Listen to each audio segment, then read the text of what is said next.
Okay, so we just moved into this part of the shop, so it's a giant mess. Apologize for that. Today we're going to be talking about why our plans come with DXF files for the backing piece, but not for the edging pieces. So as a quick background, this wood router is being set up right now. Again, a giant mess, but that's okay. In a couple of weeks, it'll be ready to go. But DXF files are files that we add to the computer, and then the CNC machine uses those files to make a cut on the table, on the flat surface here. Now, our plans come with DXF files for the regular plans. For most of them, they come with DXF files for the backing piece. But a lot of people realize, hey, where are your DXF files for your edging pieces? And the reason is we don't have DXF files for the edging pieces because it's not practical to make edging pieces with a regular wood CNC router like this. And I'll show you why. So, when you're cutting with a CNC router like this, there's just a bit that goes down and it progressively cuts out your shape.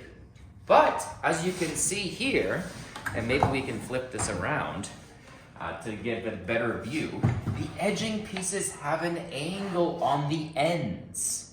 So even regular sides will have an angle here, so it butts up much nicer.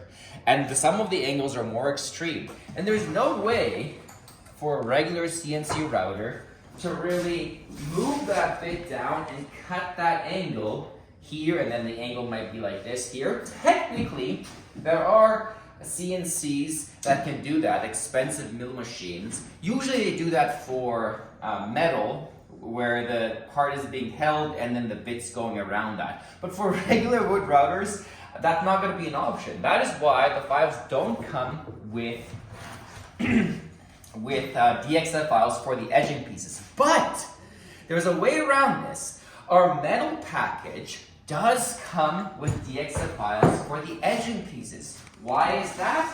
Well, the material is so thin, it's so thin I can't even pick it off the table, that, let me grab some of these. You can see we're about to make an entire alphabet of metal letters. But because they're so thin, the metal edging butts up super cleanly to the material without needing any sort of angle at the end like it would need via metal. Again, let's see if I can get a better angle for you guys. So let me just see here. So you can see here, it just butts up super cleanly no matter what because it's just so thin. And if you take a couple wood examples of that,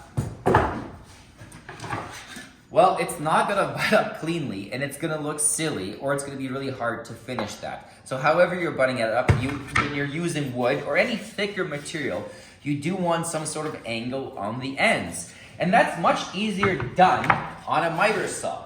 You just change the angle with a miter saw and it cuts away. And you can just do it fairly quickly rather than trying to figure that out on a CNC machine.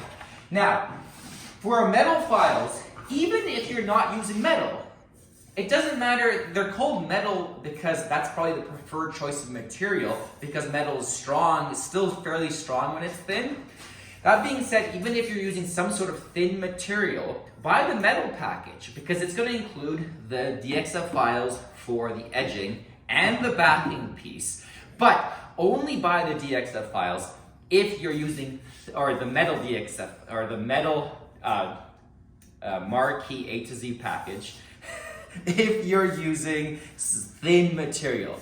Because then, again, you get the DXF files of the edging and the backing piece. So hopefully that gives you an overview of the reason why our regular wood MDF files don't come with DXF files for edging, is because it's kind of impractical to make it on a wood router CNC. The backing is great, but the edging is not good. Again, metal, perfect. We have DXF files for the edging. Wood, it's not practical. And yeah, that's why. So guys, good luck in all your projects.